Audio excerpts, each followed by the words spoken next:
বলির পাঠা কে হচ্ছে? বলির পাঠা হচ্ছে এই যে আবেদ ড্রাইভার সাহেব। কেন হচ্ছে জানেন? এটা আপনাদের আমাদের জন্য না, এই ড্রাইভার সাহেবকে ছুঁড়ে ফেলা হয়েছে। জাস্ট শেখ হাসিনা আপনার সামনে দিয়েছে, আপনি এটাকে লুফে নিবেন, টেনে নিবেন, কেউ তাবারক হিসাবে নিবেন, কেউ তাকে ট্রোল হিসাবে নিবেন, কেউ তার রাজনৈতিক বিশ্লেষণ করবেন, কেউ তার চেয়ারম্যান ইলেকশন নিয়ে কথা হবে, কেউ তার পারিবারিক বিষয় নিয়ে কথা হবে। এক বাক্যে এই লোকটাকে নিয়েই আপনি সারাক্ষণ থাকবেন। তাদের তো সবই খারাপ কাজ। এখন বড় বড় খারাপ কাজগুলোকে ঢেকে রাখার জন্য এই ধরনের ক্ষুদ্র ক্ষুদ্র খারাপ কাজগুলোকে সামনে এনে আপনাদেরকে, আমাদেরকে, সবাইকে ব্যস্ত রাখার তালে রেখেছে। আর তার প্রমাণ হচ্ছে এই বর্তমান যার কথা বললাম, আবেদ ড্রাইভার। এটা আরেকটি ছাগলকাণ্ডের মতোই নিউজ। এই নিউজগুলো দিয়ে একটা সময় দেখবেন আইন আদালত বিচারে গেলে এই আবেদরা সবাই পার পেয়ে যাবে। কারণ আবেদদেরকে যারা সৃষ্টি করেছে তারা এর চেয়ে হাজার কোটি গুণ ভয়ানক চরিত্রের মানুষ।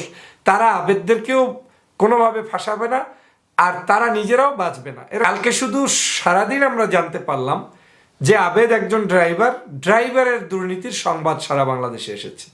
আমি এই কথাটাই সবসময় বলতে চাই, বাংলাদেশের বর্তমান ফ্যাসিবাদী সরকার সবসময় ড্রাইভারদের, আপনার কাজের বুয়ার, এরপরে কি বলে আপনার ওই যে মালি, আপনার বাসার রক্ষক, যারা আপনার দারোয়ান, তাদের নিউজগুলো স্বাচ্ছন্দ্য বোধ করে জাতির সামনে আনতে।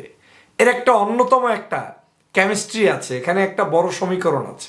সেটা হচ্ছে এই সরকার মূলত তাদের নিউজগুলো এবং বড় বড় মাপের যারা দুর্নীতিবাজ তাদেরকে গোপন রাখার জন্যই এই ড্রাইভারদেরকে সামনে নিয়ে আসে। বিসিএস পরীক্ষার প্রশ্নপত্র ফাঁসের অভিযোগে গ্রেপ্তার হয়েছেন 17 জন। তার মধ্যে একজন ব্যক্তি হচ্ছেন বাংলাদেশের সরকারি কর্ম কমিশনের পিএসসি চেয়ারম্যানের সাবেক গাড়ি চালক সৈয়দ আবেদ আলী। এই সৈয়দ আবেদ আলীকে গতকালকের সারাদিন বাংলাদেশের আমরা অনলাইনে অফলাইনে যারা যেখানে আছি তারা বিভিন্নভাবে ট্রোল করেছি।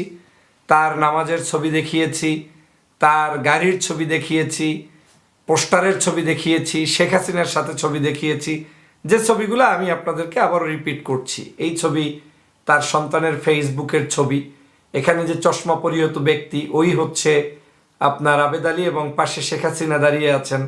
আমরা ছবি দেখিয়েছি ডিবির হারুনের সাথে, এই যে হারুন সাহেবের সাথে আমাদের আবেদ সাহেব দাঁড়িয়ে আছেন। এই ছবি আপনারা দেখেছেন। আপনারা ছবি দেখেছেন নামাজরত অবস্থার, ট্রেনের মধ্যে কোথাও তিনি হয়তো নামাজ পড়ার চেষ্টা করছেন। ছবি দেখেছেন তার কোনো একটা বিচে তিনি নামাজ আদায় করছেন। আমরা ছবি দেখেছি তার পারিবারিক, এই ছবিটাও দেখেছি। আমরা ছবি দেখেছি তার মঞ্চের ভিতরে তিনি কিভাবে অনুষ্ঠানের মধ্যে ফুল সজ্জায় সজ্জিত। এছাড়া আপনারা নিশ্চয়ই দেখেছেন যে তিনি বিভিন্নভাবে গতকালকে থেকে তার আরও অনেক ছবি প্রকাশিত হয়েছে, যেই ছবিগুলো আমরা গতকালকে সারাদিনই ফেসবুকে দেখেছি। আজকে আমার একটা প্রশ্ন, বাংলাদেশের এই আবেদের ছবিটাই আপনারা সারাদিন দেখলেন, গতকালকে কি এই আবেদ ছাড়া আপনারা কোনো এর যে মূল রাঘব বোয়াল তাদের কোনো পত্রপত্রিকায় নিউজ ছবি দেখেছেন? দেখেননি। তাহলে এই হঠাৎ করে আবেদ সহ 17 জন যে অ্যারেস্ট হলো, এর কারণ কি এবং এই আবেদ ইস্যুটা আবার মাঠে ময়দানে নিয়ে এসেছে কে? একটু যদি চিন্তা করে দেখেন, আমিও এই আবেদ সাহেবের দুর্নীতির জন্য অবশ্যই ব্যথিত, মর্মাহত। বাংলাদেশের একজন ড্রাইভার কিভাবে এই পর্যায়ে আসে, যদিও তিনি অনেক দিন আগে ড্রাইভার ছিলেন, তার এখন বিভিন্ন ধরনের বক্তব্য নতুন করে তিনি দেওয়ার চেষ্টা করছেন, কিন্তু তিনি ড্রাইভারের সূত্র ধরেই আজকের এই পর্যায়ে এসেছেন। এবং তার সাথে বাংলাদেশের সকলের সাথে পুলিশ অফিসার বিভিন্ন জায়গায় তার ছবি আছে, সম্পর্ক আছে, যেগুলো আপনারা বাংলাদেশের ইতিমধ্যেই বিভিন্ন জায়গায় আপনারা দেখতে পেয়েছেন। সমগ্র পত্রপত্রিকায় কেন তাকে প্রচার করা হলো এবং এই আবেদকে কি উদ্দেশ্যে, এই যে যেমন এটাও একটা আবেদের সাথে রাষ্ট্রের বিশেষ গুরুত্বপূর্ণ ব্যক্তির সাথে ছবি, আবেদের সাথে পুলিশের সাথে তার ছবি, এরপরে আপনার তার বাড়ি, তার ছাত্রলীগের আপনার সভাপতির সাথে তার ছবি, এই যে সাদ্দামের সাথে তার ছবি, তো এক বাক্যে তার সন্তানের ছবি আর কি, তার সন্তানের ছবি। তো এই আবেদ সাহেব বাংলাদেশের শেখ হাসিনা থেকে শুরু করে প্রত্যেকের সাথে তার ছবি। কিন্তু কালকে শুধু সারাদিন আমরা জানতে পারলাম যে আবেদ একজন ড্রাইভারের দুর্নীতির সংবাদ সারা বাংলাদেশে এসেছে। আমি এই কথাটাই সবসময় বলতে চাই, বাংলাদেশের বর্তমান ফ্যাসিবাদী সরকার সবসময় ড্রাইভারদের, আপনার কাজের বুয়ার, এরপরে কি বলে আপনার ওই যে মালি, আপনার বাসার রক্ষক, যারা আপনার দারোয়ান, তাদের নিউজগুলো স্বাচ্ছন্দ্য বোধ করে জাতির সামনে আনতে। এর একটা অন্যতম একটা কেমিস্ট্রি আছে, এখানে একটা বড় সমীকরণ আছে। সেটা হচ্ছে এই সরকার মূলত তাদের নিউজগুলো এবং বড় বড় মাপের যারা দুর্নীতিবাজ তাদেরকে গোপন রাখার জন্যই এই ড্রাইভারদেরকে সামনে নিয়ে আসে, এই মালিদেরকে সামনে নিয়ে আসে, এই কর্মচারীদেরকে সামনে নিয়ে আসে, যাতে করে আপনি এই কর্মচারীর মধ্যে ডুব দিয়ে থাকেন, মালির ভিতরে ডুব দিয়ে থাকেন, আবেদ ড্রাইভারের দিকে মুখ দিয়ে থাকেন, এবং এটা যে একটা পরিকল্পিত অধ্যায় তারা রচিত করে সেটা আর বুঝতে বাকি থাকে না। দেখেন, এই আবেদ ড্রাইভারের এই নিউজটা বাংলাদেশে কিন্তু বিএনপি জামাত ফাঁস করে নাই, কিংবা বিরোধী মতের মানুষরা প্রথমেই তাকে ট্রোল করা শুরু করে নাই। এই ট্রোলটা শুরু হয়েছে কিন্তু আওয়ামী লীগের পেজ থেকে, আওয়ামী লীগরাই এবং আওয়ামী লীগের ঘরানার লোকেরাই শুরু করেছে। তাহলে আবেদ তো সেই পিএসসি ড্রাইভার ছিল, তাহলে হঠাৎ করে ড্রাইভারের চিত্রটা জাতির সামনে নিয়ে আসার কারণটা কি? কারণ হচ্ছে একটাই, সেটা হচ্ছে ওদের মাফিয়াদের মূল যারা ঘাতক, মূল যারা মানে কি বলে এটাকে আজকের দুর্নীতিবাজ, মূল যারা বাংলাদেশের অর্থ সম্পদ লোপাট করছে, চাকরি বাকরিতে দুর্নীতি করছে, তাদেরকে মানে বাঁচিয়ে দেওয়ার জন্য, নাম্বার ওয়ান। নাম্বার টু হচ্ছে এই আবেদদেরকে সামনে এনে আপনার বাংলাদেশের সমসাময়িক যে ইস্যু আছে সেই ইস্যুগুলোকেও আপনার মানে হঠাৎ করে বন্ধ করে দেওয়ার জন্য, যাতে করে এই ইস্যু আর আপনার সামনে না থাকে। যেমন আপনি দেখেন যে কোটা বিরোধী আন্দোলন চলছে বাংলাদেশে। এখন এই কোটা বিরোধী আন্দোলনের আজকের যে জটিলতা, আজকের যে গভীর নিউজ, আজকের যে ভাবগাম্ভীর্যপূর্ণ কোটা বিরোধী নিউজ থাকার কথা, সেই নিউজগুলোর পরিবর্তে আপনার ডেস্কে এখন বিরাজ করছে এই আবেদের নিউজ। এটা আরেকটি ছাগলকাণ্ডের মতোই নিউজ। এই নিউজগুলো দিয়ে একটা সময় দেখবেন আইন আদালত বিচারে গেলে এই আবেদরা সবাই পার পেয়ে যাবে, কারণ আবেদদেরকে যারা সৃষ্টি করেছে তারা এর চেয়ে হাজার কোটি গুণ ভয়ানক চরিত্রের মানুষ।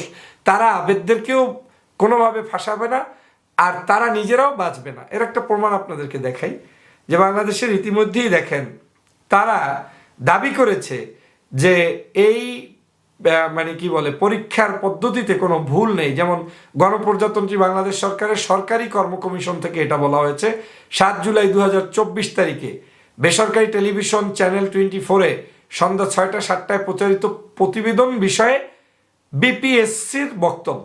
এই যে দেখেন, এর যে কিছু হবে না, এর কারণ এই যে রাঘব বোয়ালরা বিভিন্ন জায়গায় আটকা যাবে, এই যে নিউজটা, এখানে তারা স্পষ্ট করে বলেছেন যে আমরা দেখতে পেরেছি চ্যানেল 24-এ এই ধরনের একটি নিউজ এসেছে এবং আমরা এই নিউজ থেকে জানতে পারলাম যে এটার সাথে আমাদেরকে মানে বিভিন্নভাবে জর্জরিত করা হচ্ছে। মূলত আমাদের পরীক্ষা পদ্ধতি এভাবে নয়, আমাদের পরীক্ষা পদ্ধতি এভাবে হচ্ছে, আমাদের এখানে কোনো দুর্নীতি হওয়ার সুযোগ নেই। একটা মোবাইলে যে স্ক্রিনশট গিয়েছে বা প্রশ্নপত্র গিয়েছে এটা কোনোভাবেই সত্য নয়, কারণ তারা নাকি মোবাইল অনেকগুলো সেটের মাধ্যমে পরীক্ষা নেয়। ওই পরীক্ষা থেকে একটা সেটকে তাও সিদ্ধান্ত নেয় পরীক্ষার আধা ঘন্টা আগে লটারির মাধ্যমে, যেই লটারিতে যেই সেট উঠবে ওই সেটের উপরে পরীক্ষা নেওয়ার সিদ্ধান্ত গ্রহণ করা হয়। তা হয় পরীক্ষার আধা ঘন্টা আগে। এটাই হচ্ছে ওই চিঠির মূল তাৎপর্য। তারপরেও যদি পরীক্ষার পরবর্তীতেও কেউ কিছু অভিযোগ করেন সেটা তারা খতিয়ে দেখবে বলে মনে করেন। তো এখান থেকেই প্রমাণ হয়েছে যে আবেদ আর কোনো ইস্যু থাকবে না। এখান থেকেই প্রমাণ হয়েছে যে এই জায়গায় বিসিএস পরীক্ষার প্রশ্নপত্র ফাঁসের জন্য এই প্রশ্নপত্র যারা ঠিক করছেন, যারা এই লাইনে কাজ করছেন, তারা কেউ আর এখন কথা বলবে না। এই সরকারি কর্ম কমিশন তারা এ ব্যাপারে একেবারেই চুপ হয়ে যাবে এবং এরা এ ব্যাপারে আর কোনো উদ্যোগ নিবে না, কিংবা আপনি এ ব্যাপারে কোনো বিচারও আর পাবেন না, বা এ ব্যাপারে তদন্তই হবে না। কিন্তু মাঝখানে বলির পাঠা কে হচ্ছে?